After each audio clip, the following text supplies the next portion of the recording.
Injection लगवाने से रोज़ा नहीं टूटेगा। बहुत से भाइयों का ये सवाल है कि क्यों नहीं टूटेगा। मेरे अजीज़ों, इसके लिए कानून शरीयत ने बनाया है कि रोज़ा किन चीज़ों से टूटता है। हर वो चीज़ जो तुम्हारे किसी भी हिस्से से मैदे के अंदर जाए, मैदा जिसमें हम खाना पानी ये सब चीज़ें दाखिल करते हैं, उसके अंदर अगर कोई चीज़ पहुंचती है तो रोज़ा टूट जाएगा। इंजेक्शन जो है डायरेक्ट मैदे में नहीं जाता, ये नसों में जाता है। अस्सलाम वालेकुम प्यारे नाजरीन, मैं आपका भाई मोहम्मद इफरान आज मुफ्ती सलमान अजहरी साहब का एक और दिलचस्प बयान लेकर हाजिर आया हूँ रमजानुल मुबारक के ताल्लुक से। इस बयान को सुनाने का बस एक ही मकसद है, रमज़ान में किन किन चीज़ों से रोज़ा टूट जाता है आज मुकम्मल इस वीडियो में सुनेंगे दोस्तों, मुफ्ती सलमान अजहरी साहब की जुबानी। तो आपसे गुजारिश है दोस्तों, इस वीडियो को मुकम्मल एंड तक देखें और इस वीडियो को देखकर ज़्यादा से ज़्यादा इस पर अमल भी करने की कोशिश करेंगे इंशाअल्लाह।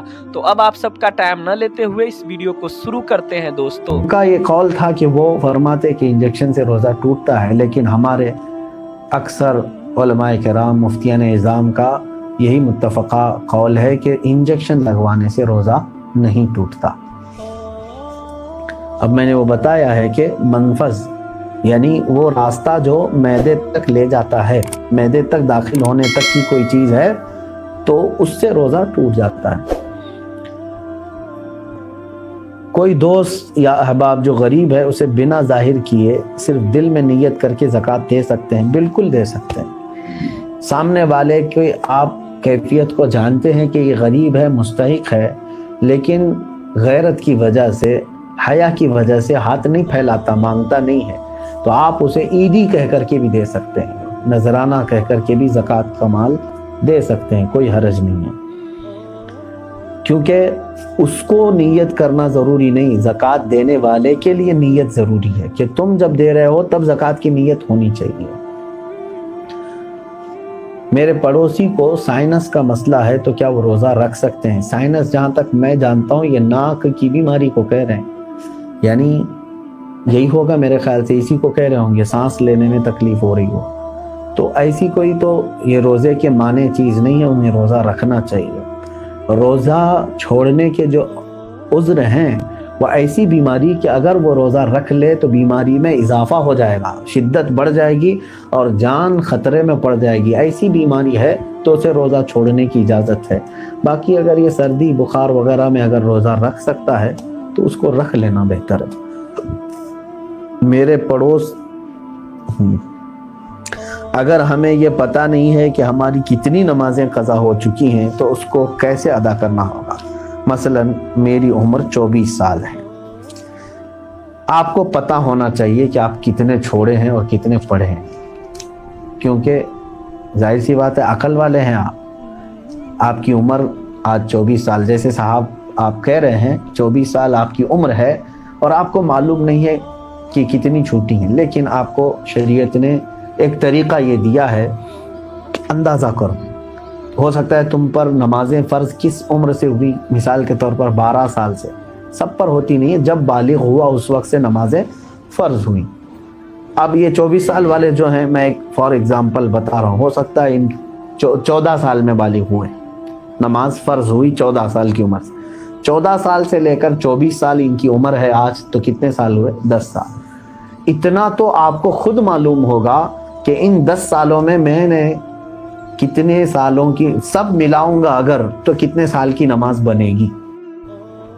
हो सकता है आधा कर लो, और उसमें भी सारी नमाजें एक तरह की नहीं है।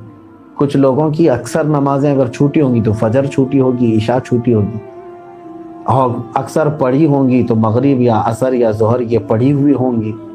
तो आपको एक अंदाज़ा करना होगा, गालिब गुमान 10 साल मेरे ऊपर नमाज फ़र्ज़ हो करके इतना अरसा हो गया है, मैंने मगरिब की नमाज इसमें से 8 साल तो पक्का पढ़ा ही हूँ।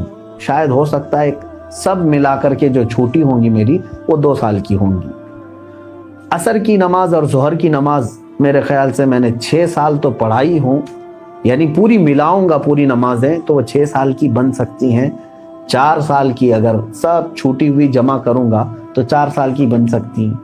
तो हुआ ये कि मगरिब की छूटी हुई कितनी हुई? 2 साल की। ज़ोहर असर की छूटी हुई 4 साल की हो गई, 6 साल पढ़ा होगा।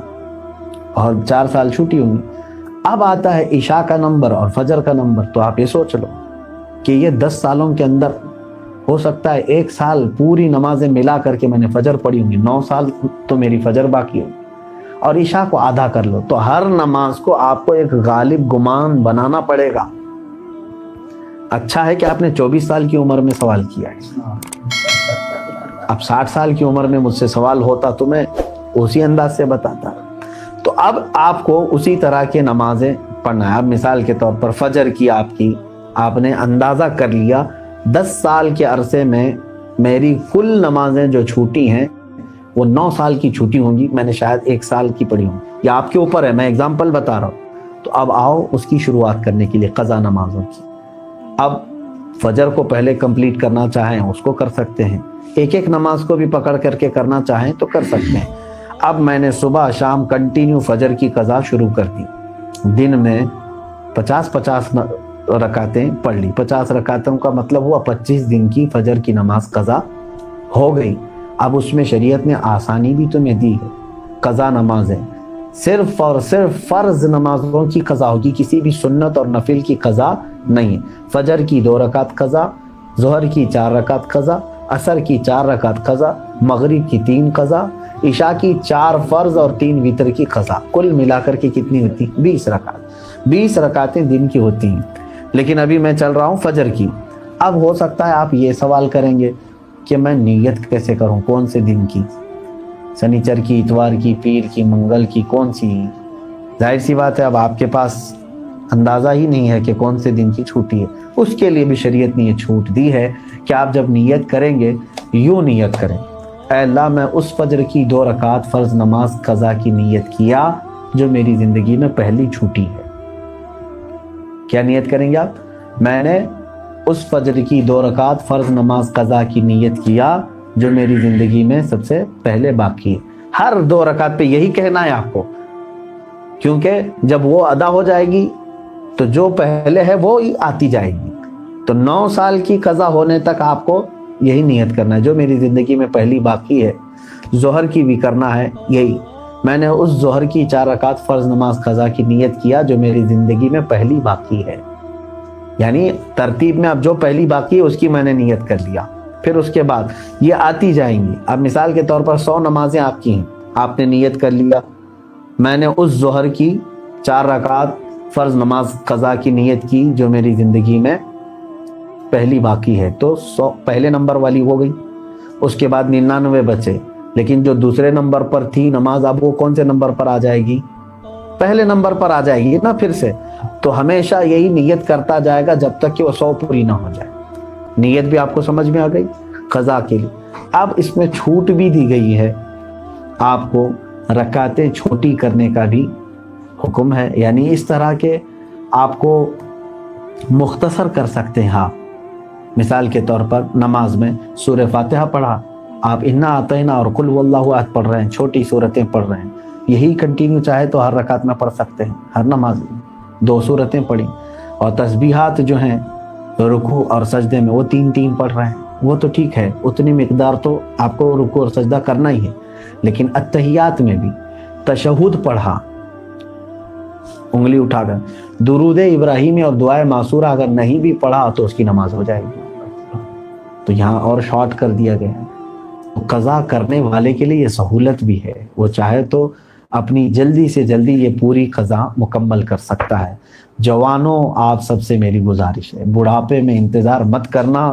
کسی بوڑھے کو میں نے قضا کرتے ہوئے نہیں دیکھا کہ پوری زندگی کی وہ قضا کر کے گیا ہو, بہت کم.